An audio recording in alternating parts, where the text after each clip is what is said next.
வணக்கம். ஏர்போர்ட்டு திருச்சி. வெளிநாட்டிலிருந்து வந்தாலே மேயிறாங்க பிரிச்சு. நாங்க என்னதான் சொன்னாலும் விவரிச்சு எங்களை ஒரு மனுஷராவே பார்க்கறது இல்லைங்க மதிச்சு.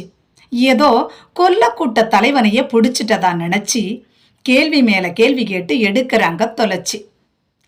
நாங்க ஒன்னும் கொண்டு வரலையே லஞ்சம் வாங்கி பொழைச்சி. நாங்க ஒன்னும் கொண்டு வரலையே லஞ்சம் வாங்கி பொழைச்சி.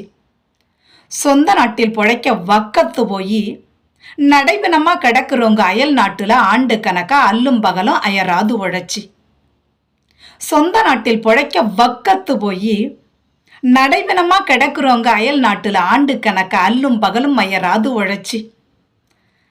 தூக்கத்தையும் ஏக்கத்தையும் துக்கத்துல ஒலிச்சு சாமத்துல முழிச்சு, உதிரமும் சதிரமும் சற்றே சளைக்காமல் வேர்வைய சந்தனமா குளிச்சு, பல நேரம் பசியால துடிச்சு, சில நேரம் சிரிப்பைய விலை பேசி அழைச்சி, அலைபேசி அழைப்புல ஆனந்தமா இருப்பது போல் நடிச்சு, ஆசைகள் ஆஸ்தியாய் கரைச்சு, கனவுகளை காற்றோடு களைச்சு, கற்பனையை வேரோடு அழிச்சு, கவலையும் கடமையும் மட்டுமே கடல் போல இதயத்தில் விரிச்சு, உசுர பிசுறாம இறுக்கி பிடிச்சி, எங்கள் வாழ்க்கை முழுவதையுமே வெளிநாட்டிலேயே தொலைச்சி, பிரிவனும் வலிய கண்ணீரா வடிச்சு கொண்டு வாரம் ஐயா பூட்டு போட்டு பொட்டிக்குள்ள அடைச்சி,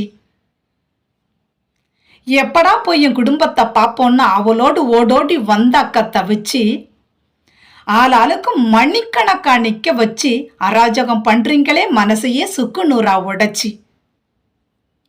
எங்கள் இழப்புக்கு ஈடாக இவ்வையகத்தில் ஏதேனும் இருக்கான்னு சொல்லுங்கய்யா விலை மதிச்சு. எங்கள் இழப்புக்கு ஈடாக இவ்வையகத்தில் ஏதேனும் இருக்கான்னு சொல்லுங்கய்யா விலை மதிச்சு. நன்றி.